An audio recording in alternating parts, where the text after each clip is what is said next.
দর্শক শুভেচ্ছা সহ আমন্ত্রণ জানাচ্ছি আপনাদের প্রত্যেককে। স্বাগত জানাচ্ছি নিটল ডাটা মাই টিভি সংলাপে। আপনারা জানেন আমরা নিটল ডাটা মাই টিভি সংলাপে সবসময়ই জনগুরুত্বপূর্ণ এবং সমসাময়িক বিভিন্ন বিষয় নিয়ে আলোচনা করে থাকি।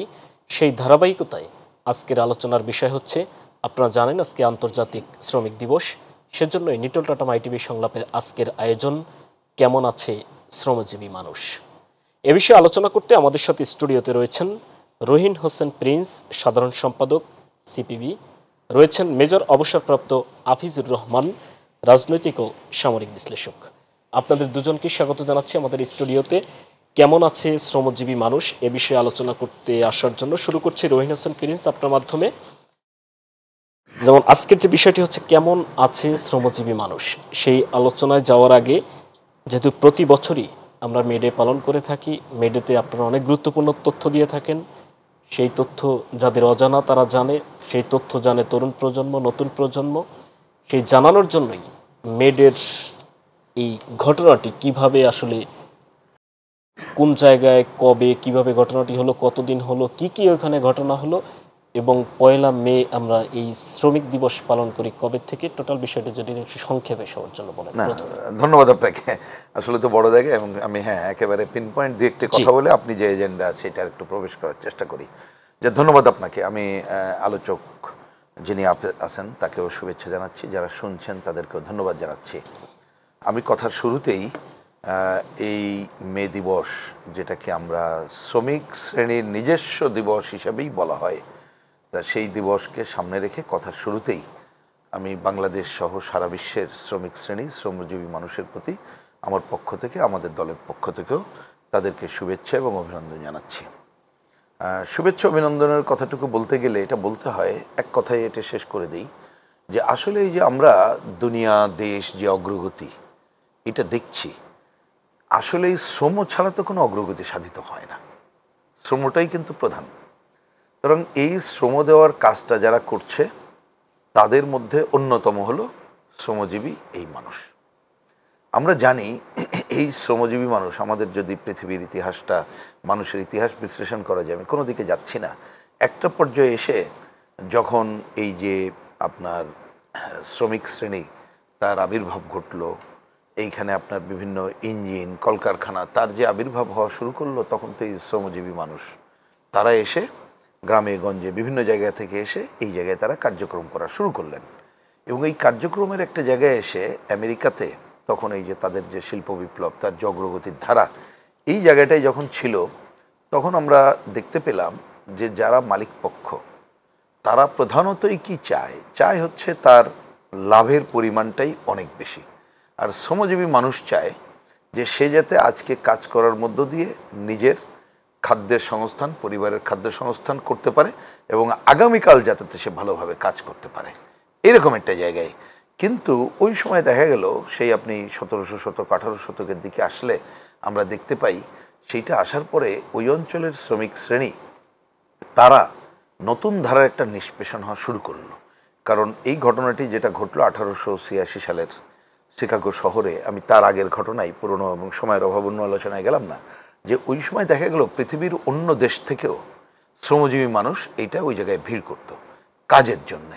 এই ধরনের ভিড় করার সময়ও তখন মালিকপক্ষ চান্স নেওয়ার জন্যে যে তারা কিভাবে কম মজুরি দিয়ে কাজ করানো যায়, আরও বেশি সময় কাজ করানো যায়, এক ধরনের যে দাস প্রথা বা দাস সমাজ ভেঙে যে সামন্তবাদী সমাজ হলো, তারপরে যে পুঁজিবাদী সমাজের পাল্ট হলো, সেইটা বাদ দিয়ে অনেক সময় শ্রমিক শ্রেণীকেই এই ধরনের একটা দাসত্বের ভূমিকা আবির্ভূত হতে হতো। তা সেইখানে এর আগে এক দীর্ঘ ইতিহাস, যাই হোক, যে তারা মুভমেন্টের একটা পর্যায়ে এসে কতকগুলো দাবি তাদের মধ্যে কিন্তু চলে আসলো। এর আগে আছে যে মানুষের মধ্যে শ্রমজীবী চেতনা বিল্ড আপ করার জন্যে পৃথিবীতে বিভিন্ন সময়ে বিভিন্ন মনীষীরা তারা নানা ধরনের কথাবার্তা বলল, তারা একটা সাপ্নিক সমাজের কথা চিন্তা করলো। এই কাজগুলো ছিল এই শ্রমিকদের অনুপ্রেরণা ঘটানোর জন্যে। এবং এটা মনে রাখতে হবে, অন্য শব্দের মধ্যে সমাজতন্ত্র শব্দটা কিন্তু তখন থেকেই চোখের সামনে চলে আসছে, এবং নানাভাবে সমাজতন্ত্রীরাই এই শব্দটাই পপুলারাইজ করেছে। সেইটা শেষ দিকে আসলে বলতে হয় যে শ্রমিকদের মধ্যে এটা এসে দাঁড়ালো একটা পপুলার ডিমান্ড, যে আমি 8 ঘন্টা কাজ করব, 8 ঘন্টা বিনোদন করব, আর 8 ঘন্টা হবে আমার বিশ্রাম, ঘুম। এটাই কি জন্যে? ওই যে বললাম, সে নিজের বাঁচার জন্যে, পরিবার নিয়ে বাঁচার জন্যে, এবং হচ্ছে যে আগামী দিনে যাতে ভালোভাবে কাজ করা যায়। এই আমেরিকার শিকাগো শহরের হে মার্কেটে তারা এই দাবিতে যখন আন্দোলন সংগ্রাম করা শুরু করলো, তখন কিন্তু তাদের উপরে পুলিশের গুলিবর্ষণ করা হয় এবং সেখানে 4 জন শ্রমিক নেতারা তারা শহীদের মৃত্যুবরণ করেন। এবং এই ঘটনা একেবারে 4 মে পর্যন্ত একটা উত্তাল পরিস্থিতি বিরাজ করে এবং এই আন্দোলনের পটভূমিতেই পরবর্তীতে এইটাকে 1 মেকে শ্রমিক শ্রেণীর দিবস এবং তারপরে এটা আন্তর্জাতিক শ্রমিক দিবস হিসেবে সামনে চলে আসে। আমি আর 2টা কথা বলি অন্য পুরোটে নিয়ে এনে। বাংলাদেশে এটা প্রধানত অ্যাকচুয়ালি সমাজতন্ত্রীরাই এই দিবসটাকে স্বীকৃতি দিয়েই এটি এগিয়ে যায় এবং সমাজতান্ত্রিক দেশগুলো এবং সমাজতন্ত্রের যারা মূল তারাই এই দিবসটাকে প্রথম স্বীকৃতি হিসাবে বিশ্বের সামনে আসে, অন্য দেশের সামনে আসে। বাংলাদেশে পাকিস্তান আমলেও গোপনেই কিন্তু যে আমরা জানি যে এই দিবসটা পালিত হতো পাকিস্তান আমলে, কিন্তু পরবর্তীতে এটা দেশ স্বাধীন হওয়ার পরে এই দিবসের স্বীকৃতি মেলে এবং তখন এই দিবসকেই আমরা আমাদের রাষ্ট্রীয় পর্যায় থেকে পালন সহ বিভিন্ন জায়গায় এই দিবসটা পালন করি।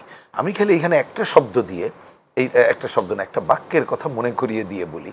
একটু খেয়াল করলে আপনারা দেখবেন 72-এর সংবিধানের মধ্যে আমাদের অনেকগুলো কথা আছে এবং সংবিধান বলার জন্য একটু জাস্ট লিঙ্ক করি, এটা মনে রাখতে হবে। একটা দেশের সংবিধান কিন্তু হঠাৎ করে হয় না, দীর্ঘ আন্দোলন সংগ্রাম অভিজ্ঞতা হয়।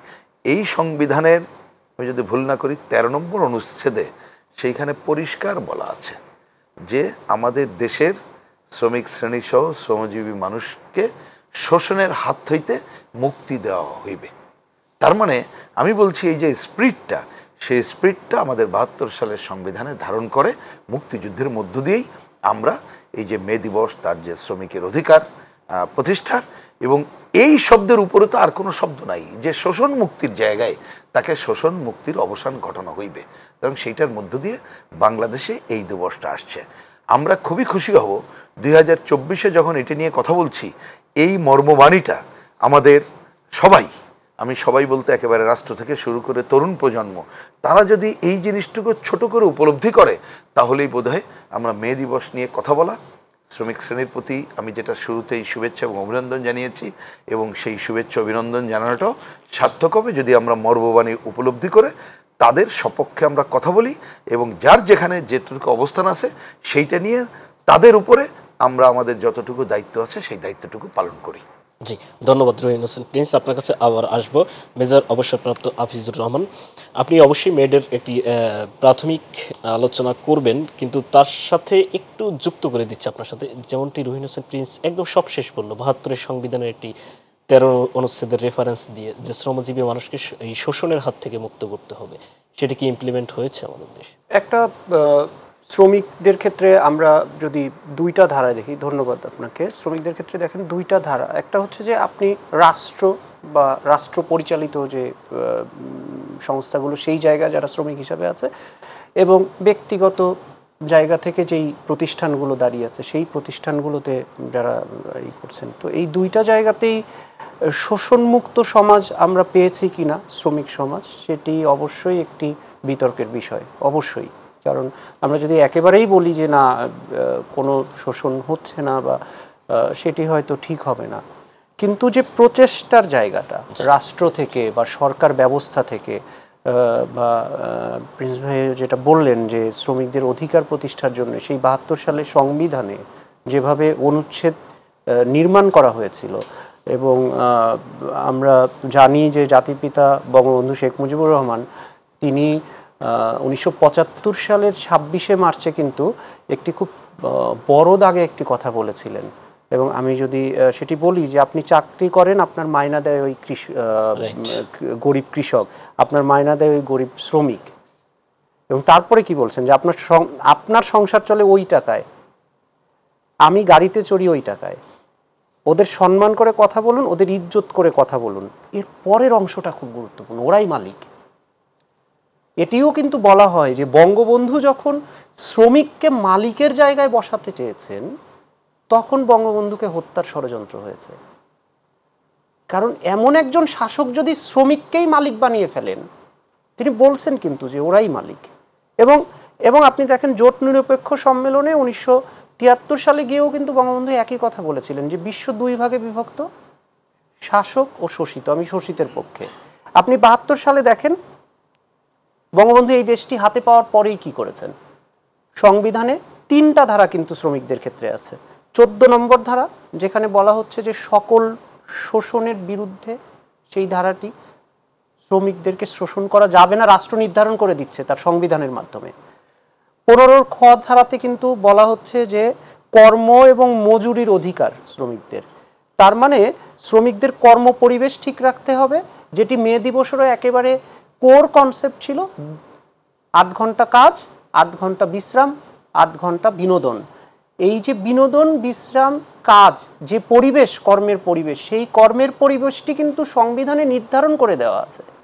এবং তারপরে যদি আপনি আসেন যে মজুরি, সুনির্দিষ্টভাবে কি মজুরি হবে সেটি নির্ধারণ করে দিচ্ছে।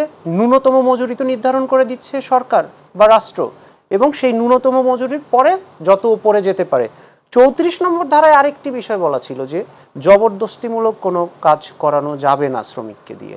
তো শ্রমিকদের অধিকারের জন্য কিন্তু আমরা ৭২ সালেই আরেকটি মজার ব্যাপার আছে, আইএলসি সম্মেলনে গিয়েছিলেন বঙ্গবন্ধু ৭২ সালে জুন মাসে, এবং সেখানে কিন্তু আইএলও কনভেনশনের যেই জায়গাগুলো ছিল, 6টি কোর কনভেনশন সহ 29টি কনভেনশনে একেবারে নব স্বাধীনতাপ্রাপ্ত একটি রাষ্ট্র 29টি কনভেনশনকে এগ্রি করে ওই সময়ে, যেটি খুব আশ্চর্যজনক ব্যাপার ছিল, একটি খুবই সাহসী জায়গা।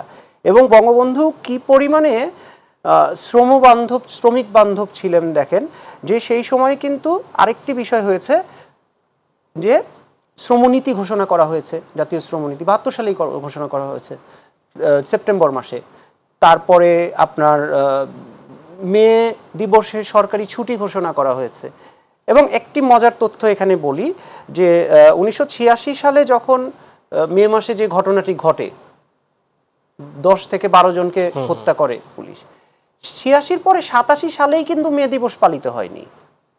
89 সালে গিয়ে প্রথম ফ্রেঞ্চ যে আপনার ফরাসি বিপ্লবের শতবার্ষিকীতে একটি সিদ্ধান্ত গৃহীত হয়েছিল যে 91 সাল থেকে 90 সাল থেকে এটি পালিত হবে।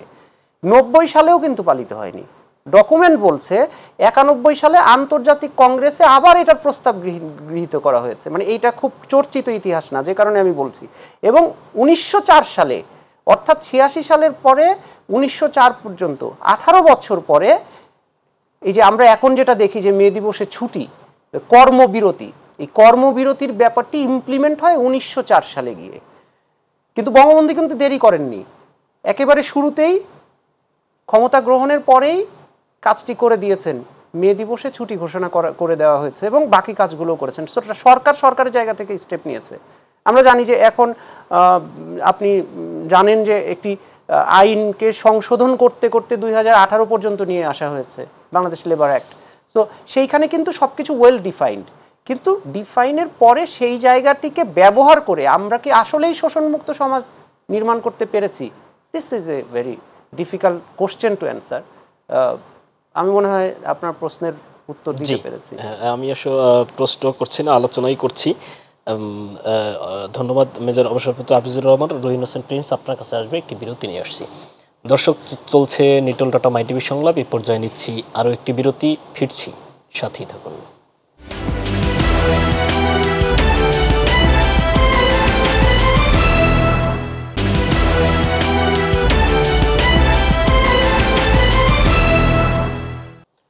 দর্শক, ফিরে এলাম আবার, সাথে থাকার জন্য ধন্যবাদ। বিরতির আগে আলোচনা করছিলেন মেজর অবসরপ্রাপ্ত হাফিজুর রহমান। এই পর্যায়ে আমরা আবারও আলোচনা করব রহিন হোসেন প্রিন্স, সিপিবির সাধারণ সম্পাদক।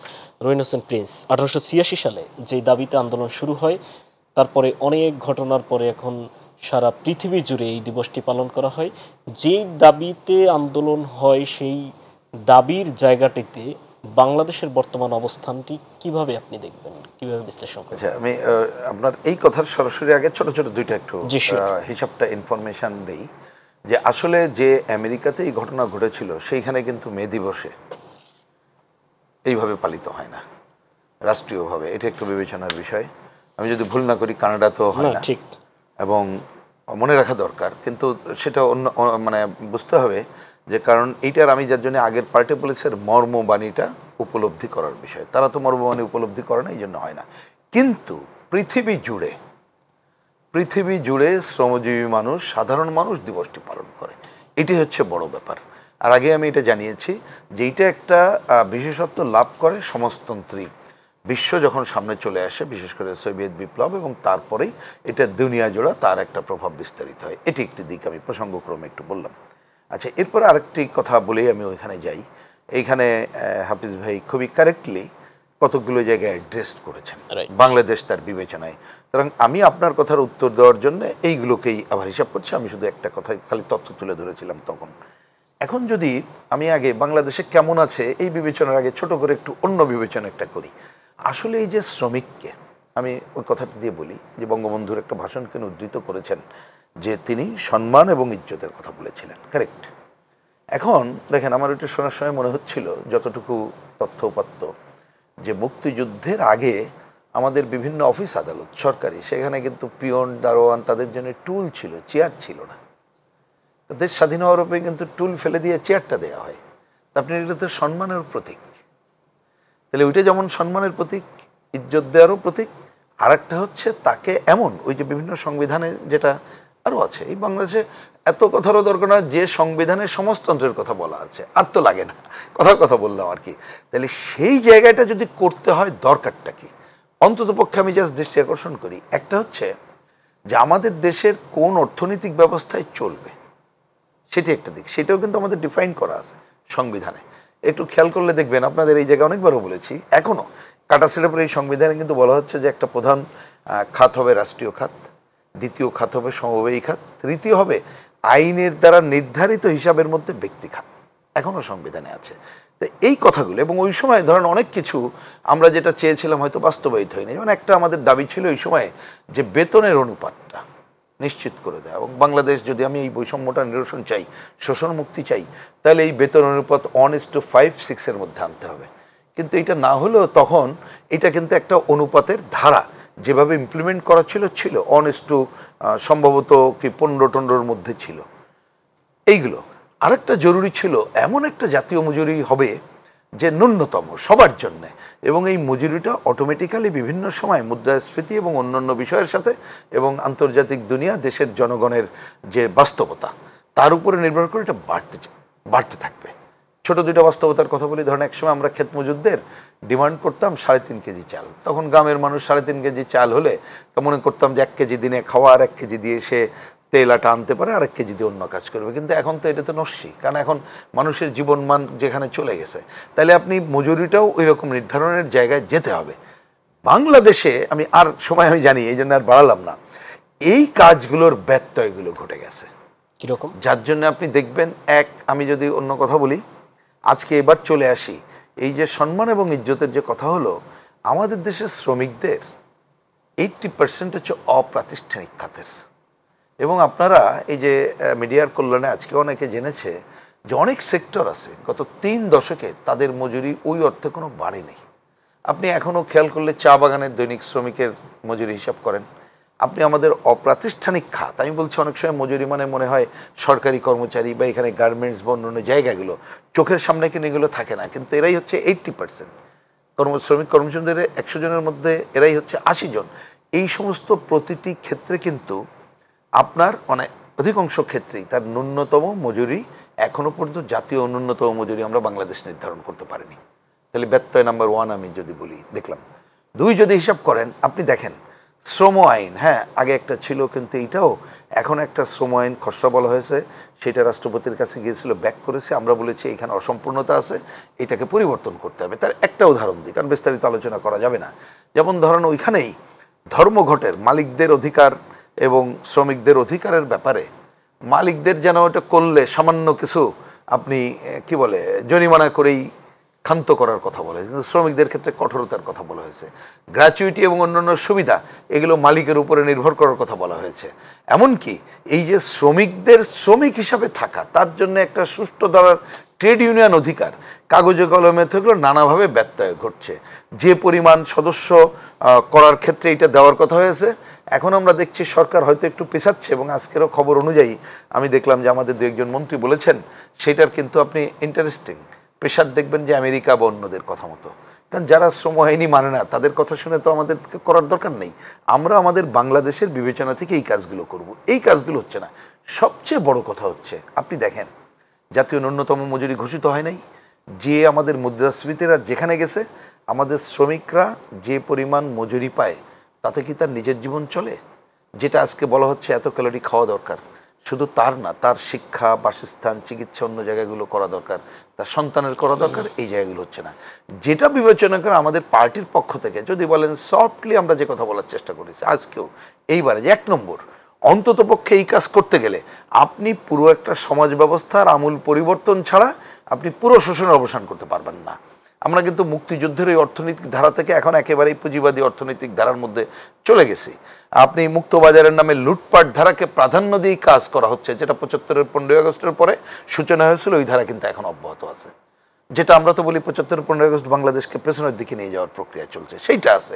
তাহলে এইটার মধ্যে যদি আমরা দেখতে পেতাম যে একটা বাঁচার মতো জাতীয় ন্যূনতম মজুরি ঘোষিত হয়েছে, যেটা ধরেন গার্মেন্টস সেক্টরে 23 থেকে 25,000 বলা হচ্ছে। আপনি যদি অন্য জায়গায় বলেন এখন 18-20,000 টাকার কম হলে এটা হয় না জাতীয় ন্যূনতম, 1 নম্বর। 2 নম্বর, ঠিক আছে আমি জাতীয় ন্যূনতম মজুরি যদি কমেও এখন আসে, আমি হয়তো পর্যায়ে এখন এই মুহূর্তে দিতে পারবো না, হয়তো বা মনে যদি করি, কিন্তু আপনি খেয়াল করেন তাহলে অন্তত পক্ষে শ্রমিকের জন্য তার পুরো সার্বজনীন রেশন ব্যবস্থা, ন্যায্য মূল্যের দোকান, এগুলো করতে কেন আমি পারবো না?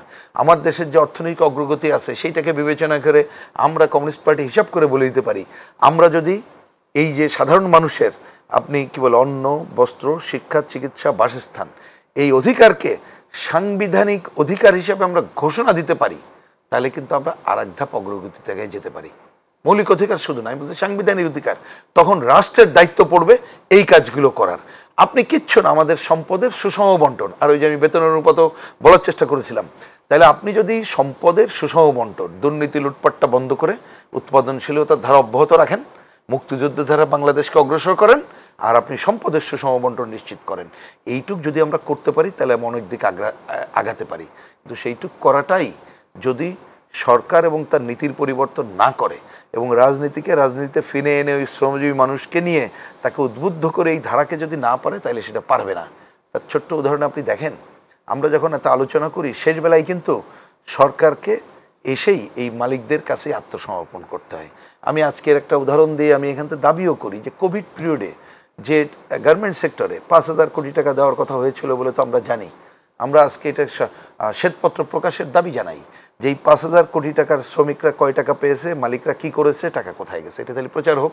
আপনি জিনিসটা কিন্তু আমরা বুঝে যেতে পারবো যে প্রকৃতপক্ষে তার স্বার্থ রক্ষিত হচ্ছে কিনা। যে পরিমাণ টাকা বিদেশে পাচার হয়ে গেছে, খেলাফিরিন যে পরিমাণে আছে, সেই জায়গায় যদি উদ্ধার করা যায়, তাহলে একটু আগে আমরা যেটা বললাম জাতীয় ন্যূনতম মজুরি ঘোষণা করা এবং আমাদের এই যে শ্রমিকদের তার যে মৌলিক অধিকার হিসেবে যেটা স্বীকৃত আছে, সবাই বিভিন্ন শ্রমিক কল্যাণ ফান্ডের টাকাটা নিয়ে, আচ্ছা শ্রমিক কল্যাণ ফান্ডের কথাটা একটু পরে আসছি।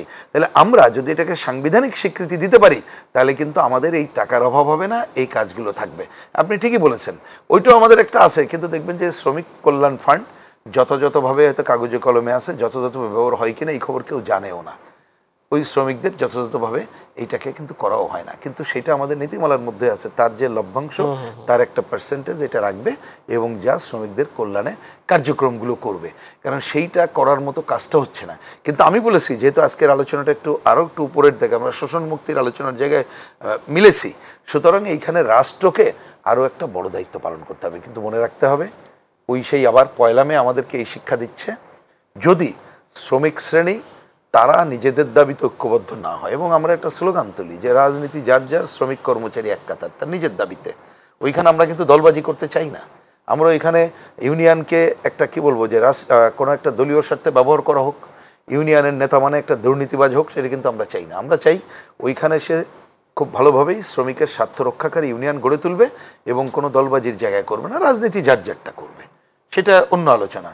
এইরকম জায়গায় শ্রমিক শ্রেণীকে আজকে এই মে দিবস আরেকটা শিক্ষা দিচ্ছে, যদি আরেকবার তারা রুখে না দাঁড়ায়, তাহলে কিন্তু যতটুকু অধিকার আছে এইটাও দিন যত যাবে খর্ব হবে, অধিকার কিন্তু বাস্তবায়ন করা যাবে না।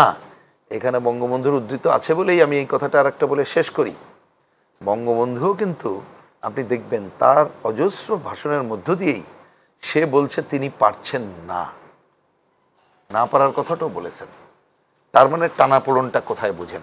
আর আজকে সেখান থেকে দিল্লি অনেক দূরস্থের মধ্যে অনেক পেছনে আমরা চলে এসেছি।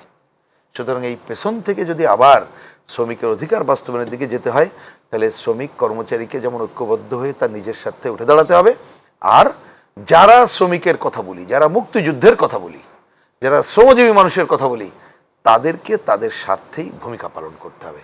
এর কোনো বিকল্প আছে বলে আমরা দেখি না। জি, ধন্যবাদ। এবার আমরা কথা বলবো মেজর অবসরপ্রাপ্ত আফিজুর রহমান। আফিজুর রহমান, আপনি রহিন হোসেন প্রিন্সের কথা অবশ্যই খুব মনোযোগ সহকারে শুনছিলেন। কয়েকটি বিষয় একটু আপনাকে মনে করে দিই, অবশ্যই আপনিও, আমি খেয়াল করছি, নোট করেছেন। জাতীয় ন্যূনতম মজুরি এখনও বাস্তবায়ন হয়নি, যেমনটি উনি বলছিলেন। আরেকটি হচ্ছে যে আইনটি রয়েছে, আইনে মালিকদের ছাড় দেওয়া হয়েছে, শ্রমিকদের না। আরেকটা হচ্ছে মৌলিক অধিকারগুলোকে সাংবিধানিক অধিকার হিসেবে দিতে হবে। আর শ্রমিক কল্যাণ ফান্ডের অর্থের বিষয়টি, একটু আপনার বিশ্লেষণ জানতে চাই এই বিষয়টি নিয়ে। ন্যূনতম মজুরি কিন্তু বেশ কয়েক ধাপে বাড়ানো হয়েছে এবং বাড়াতে বাড়াতে এটি এই মুহূর্তের ন্যূনতম মজুরি যেটা সরকার থেকে নির্ধারণ করা ৮,৩০০ টাকা এবং সম্প্রতি তো গার্মেন্টসে ১২,০০০ টাকা নির্ধারণ করা হয়েছে এবং যেটি দাবি জানানো হচ্ছে যে এটি ২৫,০০০ টাকা। ক্ষেত্র বিশেষে দাবিটা একটু ভেরিয়েশন আছে যে ২৩,০০০ টাকা করা হোক প্রেজেন্ট পার্সপেক্টিভে। তো আমাদের দৃঢ় বিশ্বাস, যেহেতু বঙ্গবন্ধু কন্যা জননেত্রী শেখ হাসিনা তিনি যে রাষ্ট্রটি চালাচ্ছেন, সেখানে তিনিও বারবারই বলছেন যে যেভাবে বঙ্গবন্ধু এই বাংলাদেশকে চালাতে চেয়েছিলেন সেই ধারাতেই কিন্তু তার কন্যাও দেশটি চালাচ্ছেন। তো আমরা বঙ্গবন্ধুর ক্ষেত্রে একেবারে শ্রমবান্ধব একজন প্রধানমন্ত্রী বা একজন রাষ্ট্রপ্রধানকে পেয়েছি একেবারে প্রথম থেকেই, সেটি আমি প্রথমেও বললাম। এবং ন্যূনতম মজুরির ক্ষেত্রে যদি এটি প্রয়োজন সাপেক্ষে, বর্তমানের প্রেক্ষাপটে প্রয়োজন সাপেক্ষে, আমরা তো বিশ্বাস করি যে সরকার অবশ্যই এটিকে আরও বাড়াবে এবং যেই জায়গাতে আছে সেই জায়গা। কিন্তু এখানে কিন্তু একটি বিষয় থাকেই, যে যেটি প্রিন্স ভাইও বলেছেন, যে সেটি বাস্তবতার নিরিখেই হয় কিন্তু। কারণ যখন প্রতিটি প্রতিষ্ঠানই তো একটি ব্যবসায়িক জায়গা থেকে কাজ করে, তো তার জায়গায়ও কিন্তু অনেকগুলো ইস্যু আছে এবং সব মিলিয়েই এটি তো একটি আসলে যৌথ সিদ্ধান্ত, একেবারে যৌথ সিদ্ধান্ত। কিন্তু যতটুকু নির্ধারণ করে দেওয়া হয়েছে ততটুকু হচ্ছে কিনা সেটিও একটি ইস্যু। রাইট, ততটুকু হচ্ছে কিনা সেই ক্ষেত্রে আমি মনে করি যে সরকার এবং রাষ্ট্রের পাশাপাশি আমরা যেটি সবসময় বলি, গণমাধ্যম অনেক বড় ভূমিকা পালন করতে পারে, গণমাধ্যমের মাধ্যমে আসতে পারে, তথ্য আসতে হবে, আমাদেরকে জানতে হবে। এবং একটি কিন্তু আমি যদি ভুল না করি, একটি নাম্বারও কিন্তু দেওয়া আছে, যে এই নাম্বারের মাধ্যমে, যেমন ১৬৩৫৭, এই নাম্বারগুলো নিয়ে অনেক কমপ্লেইন আছে, রিসিভ করে না, নোট করে না, রেসপন্স করে না। সেই ক্ষেত্রে সেই জায়গাগুলোতে সামনে নিয়ে আসতে হবে গণমাধ্যমে, বা আমাদেরকে যে কোনো প্রক্রিয়াতে আনতে হবে। সরকার প্রক্রিয়া চালু করবে, সরকারই নির্ধারণ করবে সেই প্রক্রিয়াটি বাস্তবে রূপ নিচ্ছে কিনা, এবং একই সাথে যদি বাস্তবে রূপ না নেয় তাহলে কিন্তু আমাদের জায়গা থেকেও দায়বদ্ধতার জায়গা আছে। আপনি দ্বিতীয় যেটা বলেছেন আইনের কথা, হ্যাঁ, আইন, বাংলাদেশ শ্রম আইন, যেটা আমরা বাংলাদেশ লেবার অ্যাক্ট ২০০৭ ছিল, তারপরে মানে এটি তো পারমুটেশন কম্বিনেশন হতে হতে একটা পর্যায়ে যাচ্ছে এবং কিছু জিনিস মেনে নেওয়া হচ্ছে, কিছু জিনিসকে আবার নতুন করে আনা হচ্ছে।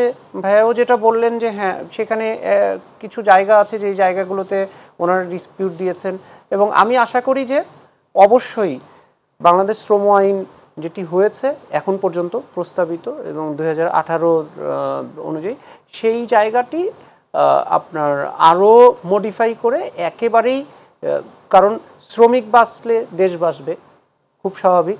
আমাদের কৃষক শ্রমিক তারা যদি টিকে থাকে তাহলে বাংলাদেশ টিকে থাকবে, খুব ভালোভাবে টিকে থাকবে, এগিয়ে যাবে আরও সামনে। সো সেই জায়গাটিতেও যদি কোনো আরও কোনো মডিফিকেশন দরকার হয় নিশ্চয়ই সেটি করবেন। এখন এটির সাথে আরও কয়েকটা ব্যাপার আছে। দেখেন, সরকার কিন্তু আরও কয়েকটা বিধিমালা জারি করেছেন, যেমন শ্রম কল্যাণ নিশ্চিত করবে জাতীয় শ্রমনীতি ২০১২ ঘোষণা করা হয়েছে, সেখানে অনেকগুলো ধারা আছে শ্রমনীতিতে। বাংলাদেশ শ্রম বিধিমালা করা হয়েছে ২০১৫ সালে এটি প্রণয়ন করা হলো। আরেকটি অত্যন্ত গুরুত্বপূর্ণ জায়গা প্রণয়ন করা হয়েছে জাতীয় পেশাগত স্বাস্থ্য ও সেফটি নীতিমালা, এবং সেটি ২০১৩-তে করা হয়েছে। জাতীয় দক্ষতা উন্নয়ন নীতি ২০১১। এই যে বিভিন্ন নীতিমালা করা হয়েছে, পরিদপ্তরকে অধিদপ্তর হিসাবে চেঞ্জ করা হয়েছে, স্টেপ কিন্তু নিচ্ছে, একটি জায়গাতে কিন্তু থেমে নেই। গভর্নমেন্ট যে এই জায়গাতে পজিটিভলি ইতিবাচকভাবে যে শ্রমিকদেরকে তার অধিকারকে প্রতিষ্ঠিত করার জন্যে প্রক্রিয়ার মধ্যে আছে, সেইটা আমি মনে করি যে এই জায়গাগুলো কিন্তু সেটার প্রমাণ। এবং মহিলা শ্রমিকদের জন্য যেমন 2টি হোস্টেল গভর্নমেন্টের জায়গা থেকেই নির্মাণ করছে, কালুরঘাটে একটি নির্মাণ করছে। তো এই যে প্রক্রিয়াগুলো চলতে থাকুক, আমরা তো মনে করি যে আজকে যে দিনটি আমরা কাটাচ্ছি, আগামীকালকের দিনটি আরেকটু ভালো হবে, পরশু দিনটা আরেকটু ভালো হবে, এইভাবে করেই এগোতে থাকতে হবে আসলে। এবং একবারেই সব কিছু নিশ্চয়ই হবে না, কিন্তু হতে হবে। রাষ্ট্র বা সরকার সেই জায়গাতে ইতিবাচক কিনা, যে তথ্য কিন্তু বলে ইতিবাচক, এবং দায়িত্বটা নিতে হবে আবার সবাইকে। কারণ আপনি আইন নির্ধারণ করে দিলেন, আমি আইন মানলাম না, এখন আমি আইন মানলাম না, আপনি কিন্তু তৃতীয় পক্ষ হিসাবে সরকারকেই দায়ী করবেন।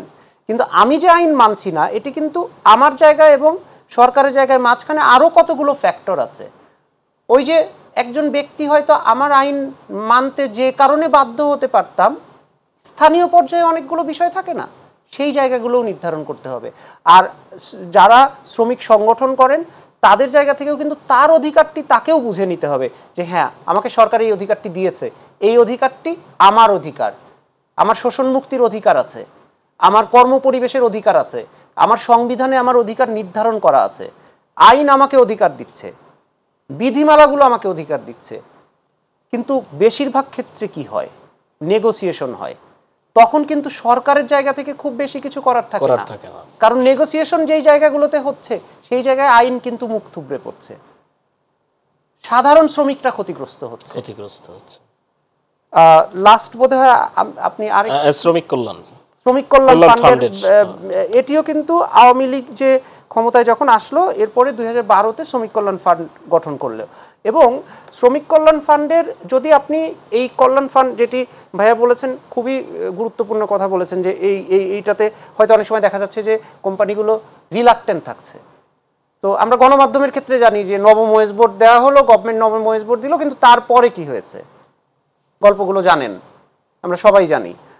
এখন জিনিসটা হচ্ছে যে সরকার কিন্তু চাচ্ছে, সরকার চাচ্ছে বলেই ফান্ডটা গঠন করে দিয়েছে, সরকার চাচ্ছে ফান্ডটা গঠন করছে। আমার প্রসঙ্গটা হচ্ছে সরকার চাচ্ছে ফান্ড গঠন করছে কিন্তু হচ্ছে না, তখন কিন্তু আমাদের সবাই মিলে যুদ্ধটা করতে হবে। কারণ সরকার নির্ধারণ করে দিয়েছে, তার মানে আমার হাতে কিন্তু অস্ত্রটা আছে, আমি গণমাধ্যম বা আমি যে কোনো মাধ্যমের থেকে সেই প্রতিবাদটা জানাতে পারি, সেই জায়গাটিতে সামনে আসতে হবে এবং সামনে এসে বিষয়গুলোকে সামনে নিয়ে আসতে হবে যে ওই পার্টিকুলার কোম্পানি কল্যাণ ফান্ড গঠন করছে না। সচেতনতা বাড়ানোর জায়গাটা ডেফিনেটলি সরকারের জায়গা থেকেও সচেতনতা বাড়ানোর কার্যক্রম নেওয়া উচিত, এবং আমি মনে করি যে অনেক ক্ষেত্রে নিচ্ছে, অনেক ক্ষেত্রে আরও বেশি করে নেওয়া উচিত। আর আমাদের জায়গা থেকেও দায়বদ্ধতার জায়গাগুলো আছে যে ইয়েস, বিধিমালা আছে, নীতিমালা আছে, শ্রমিক কল্যাণ ফান্ড আছে, ফান্ডটাকে প্রত্যেকটা শ্রমিককে জানতে হবে যে শ্রমিক কল্যাণ ফান্ড বলে একটি কথা আছে, প্রফিট শেয়ারিং এর গল্প আছে। আমি লেবার অ্যাক্ট পড়ছিলাম, ভাইয়া বোধহয় আমার সাথে করতে পারবেন, যে প্রফিট শেয়ারিং এর একটি ইস্যু আছে, সেই ইস্যুটা একদম আইনে নির্ধারণ করে দেওয়া আছে। আমরা কি জানি যে 5% প্রফিট শেয়ার হওয়ার কথা? আইনে নির্ধারণ করে দেওয়া আছে। সচেতনতার জায়গাগুলো বাড়াতে হবে আইনকে কেন্দ্র করে। আসলে এই যে আইনে কি কি আছে, আমার অধিকার কি কি আছে, আইন করে দিচ্ছে সরকার, কিন্তু সেটিকে আরও বেশি চর্চা করতে হবে। যত বেশি চর্চা করব আমরা, অধিকার সচেতনতা বাড়তে থাকবে এবং অধিকার প্রতিষ্ঠিতও হইতে থাকবে। জি, ধন্যবাদ হাফিজুর রহমান। রহিন হোসেন প্রিন্স, আপনার কাছে আসবে, একটি বিরতি নিয়ে আসছি। দর্শক, চলছে নিটল টাটা মাই টিভি সংলাপ, এ পর্যায়ে নিচ্ছি আরও একটি বিরতি, ফিরছি, সাথেই থাকুন।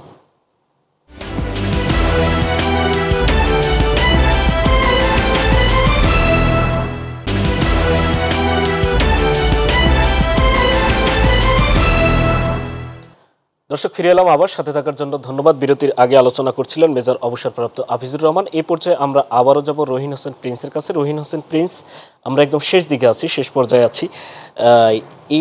এই শেষ সময় এসে আমরা একটু আপনার অবজারভেশন বা বিশ্লেষণ যেটাই বলি আমরা, বা এই যে শ্রমিকদের স্বার্থ রক্ষার জন্য, শোষণের হাত থেকে মুক্ত করার জন্য, শ্রমিকদের মজুরি, এবং আজকেও যে প্রোগ্রামটি ছিল সেখানে প্রধানমন্ত্রী শেখ হাসিনার বক্তব্য আপনি নিশ্চয়ই শুনেছেন, যে শ্রমিকদের পক্ষে এবং শ্রমিকদের স্বার্থে বিভিন্ন ধরনের বক্তব্য দিয়েছেন। আসলে রাষ্ট্র এবং সরকারের উদ্যোগগুলোকে কিভাবে দেখছেন এবং এখানে কোনো ঘাটতি আছে কিনা, রাষ্ট্র এবং সরকারের প্রচেষ্টার জায়গাটি আপনি কিভাবে দেখছেন? একটা একেবারে ছোট করে বললে যে মনে রাখতে হবে, রাষ্ট্র তার পাহারাদার তো সরকার, সরকার প্রধানত কার স্বার্থ রক্ষাকারী। মুখে কি বলা না বলা সেটাকে আপনি ইচ্ছা করলেই দেখতে পারো না, ফ্যাক্ট অ্যান্ড ফিগারটা কি সেটাই দেখতে হবে। তা সেইটা দেখলে আমি আগের পার্টে বলেছি যে অর্থনৈতিক নীতিমালার ভিত্তি থেকে আমরা চলছি। আপনি এইটাকে অব্যাহত রেখে যদি পুরো শ্রমিক শ্রেণীর স্বার্থ রক্ষা করার কথা বলেন চান, সেটা আপনি পারবেন না, এটা মনে রাখতে হবে। যার জন্য আমাদের লড়াইটা হচ্ছে একটা আমূল পরিবর্তনের লড়াই। এইটা হচ্ছে প্রথমে একেবারে বুঝ পরিষ্কার থাকা দরকার।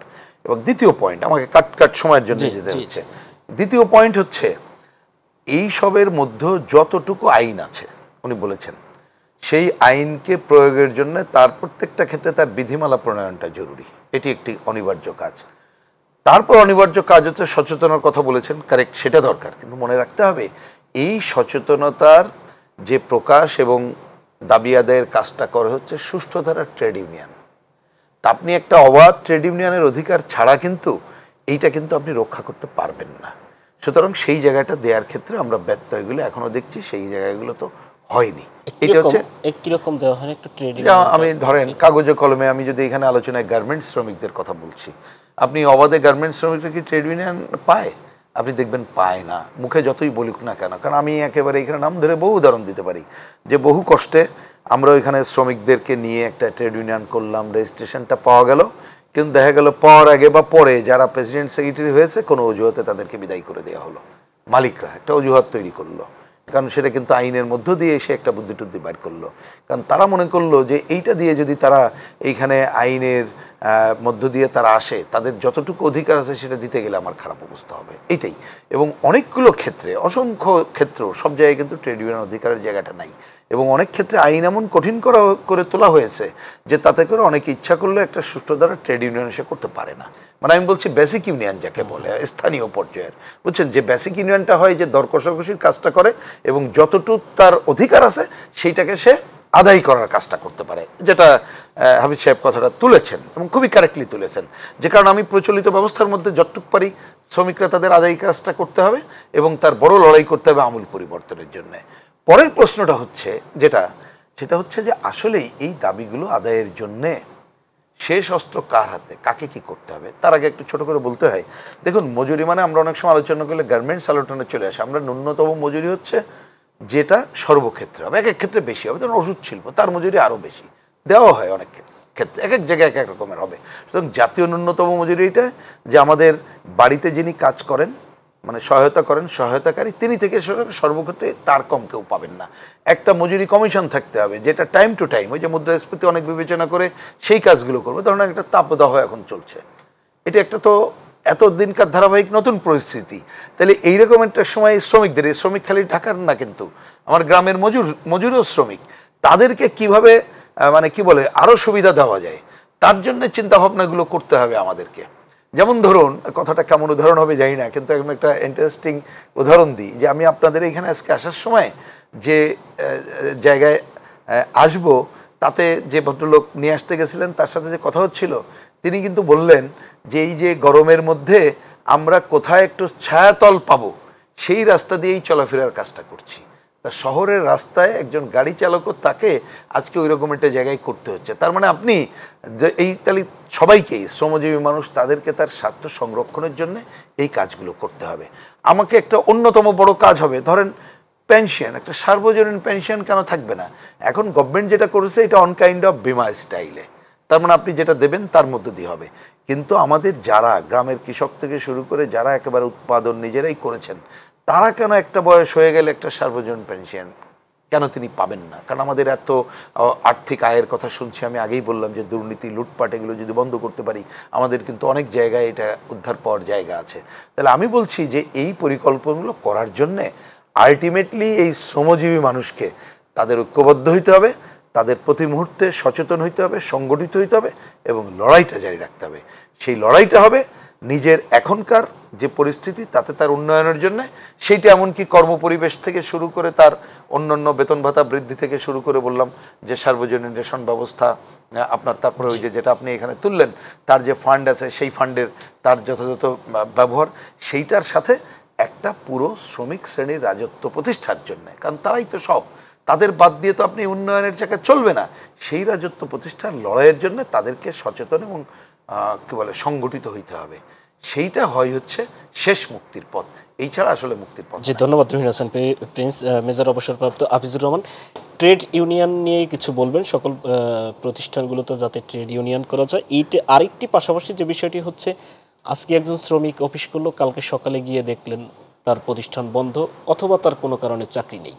এই যে চাকরির নিশ্চয়তার বিষয়টিও কিভাবে মানে করা যায়, নিশ্চিত করা যায়, এবং কোনো ধরনের কোনো নোটিশ ছাড়া, সুযোগ সুবিধা ছাড়াই ইনস্ট্যান্ট চাকরি নেই, এরকম তো হয়ে থাকে অহরহ।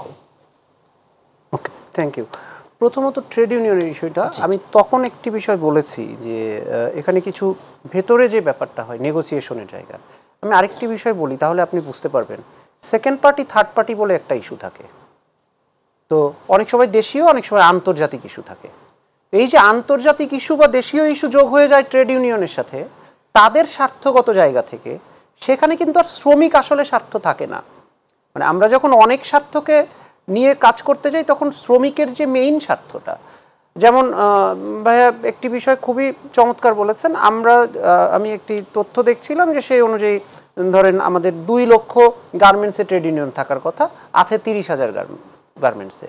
তো এটি একটি তথ্য। কেন 30,000 গার্মেন্টসে আছে বা 30,000 গার্মেন্টসে আছে সেটাই কি অ্যাক্টিভ কিনা, বাকি জায়গাগুলোতে যারা আছে তাদের ক্ষেত্রে তাহলে ব্যাপারটা কি হচ্ছে? এই যে 1 লক্ষ রাষ্ট্র, মানে আমি কিন্তু বারবার একটি জায়গা বলছি যে আমি বঙ্গবন্ধু গবেষক, তো এই কারণে আমার বঙ্গবন্ধু নিয়ে বারবার চলে আসে যে বঙ্গবন্ধু কিন্তু সেই 47 সাল থেকে আমি যখন প্রত্যেকটা বক্তৃতা নিয়ে গবেষণা করি তখন দেখি বারবার পাট, তখন তো পাটের যারাই ছিলেন তাদেরকে আমরা বারবার বঙ্গবন্ধু কিন্তু ওই জায়গাতেই নিয়ে গিয়েছেন, এবং 6 দফারও একদম বেসিক ছিল কিন্তু এটি। এবং এই যে বঙ্গবন্ধু বললেন যে তুমি, ওরাই শ্রমিক না, ওরাই মালিক, কত বড় স্টেটমেন্ট। তো বঙ্গবন্ধু কন্যা গত 15 বছর দেশ চালাচ্ছেন, এবং 72-এর সংবিধান থেকে শুরু করে প্রতিটি ক্ষেত্রে আমরা কিন্তু দৃশ্যমান যে তিনি বঙ্গবন্ধুর ধারাতেই দেশ চালানোর চেষ্টা করছেন বেশিরভাগ ক্ষেত্রে। রাষ্ট্র এবং সরকার ব্যবস্থার মধ্য দিয়ে যেই জায়গাগুলো নির্ধারণ তিনি করে দিয়েছেন বা দিচ্ছেন, সেই জায়গা প্রতিটি জায়গা নিয়ে আসলেই আমাদের সচেতনতা বাড়াতে হবে। এবং ট্রেড ইউনিয়নও তখনই সত্যিকার অর্থেই ট্রেড ইউনিয়ন হয়ে উঠবে যখন second party third party issue থাকবে না। আমি নিশ্চয়ই, আপনি বুঝতে পারছেন, দর্শকরাও বুঝতে পারবে যে second party third party issue বলতে আমি কি বলছি। ভূরাজনৈতিক এবং আরো নানা কারণে, নানাবিধ কারণে আমরা লাস্ট একটি নির্বাচনের ক্ষেত্রে দেখেছি যে একটি বিদেশি রাষ্ট্র হঠাৎ করে এত বেশি এনগেজ হওয়া শুরু হলো যে মনে হচ্ছিল যে একটা দেশের সরকার ব্যবস্থা নির্ধারণ করে দেওয়া তাদের একেবারে নির্বাচনে অংশ নেবে বাংলাদেশে। সো এটি হতে পারবে না। শ্রমিকের জায়গা থেকেই শ্রমিকের অধিকার বুঝে নিতে হবে, এবং তার নেতা যদি তার অধিকার আদায় করতে না দাঁড়ায়, যদি নেগোসিয়েশনে যায়, কখনো কখনো অনেকে অনেক অ্যাম্বাসিতে দৌড়াদৌড়ি করেন, সেটাও আমরা দেখেছি, জানি। সেই জায়গাগুলোও বন্ধ করতে হবে। করলে হবে কি, আপনার যে অধিকারটি দিয়ে দেওয়া হয়েছে, শোষণ মুক্তির অধিকার, আপনার সংবিধানে যা যা অধিকার দেওয়া হয়েছে, এবং আপনি দেখেন যে এই যে শ্রমিক কল্যাণ ফান্ডের কথা বললেন, শ্রমিক কল্যাণ ফান্ডে কিন্তু স্পষ্ট করে বলা আছে যে কর্মরত অবস্থায় দুর্ঘটনাজনিত কারণে স্থায়ীভাবে অক্ষম হলে বা মৃত্যুবরণ করলে জরুরি চিকিৎসা ব্যয়, নির্বাহ ও দুরারোগ্য ব্যাধির জন্য, চিকিৎসার জন্য, এবং আরও কতগুলো বিষয়ে সহায়তা করতে হবে। তার মানে আপনি যদি কোনো না কোনোভাবে আপনি অ্যাক্সিডেন্টে পড়ছে কোনো শ্রমিক, তার পাশে কিন্তু কোম্পানিকে দাঁড়াতে হবে। কোনটা নিয়ে দাঁড়াবে? ওই যে শ্রমিক কল্যাণ ফান্ড।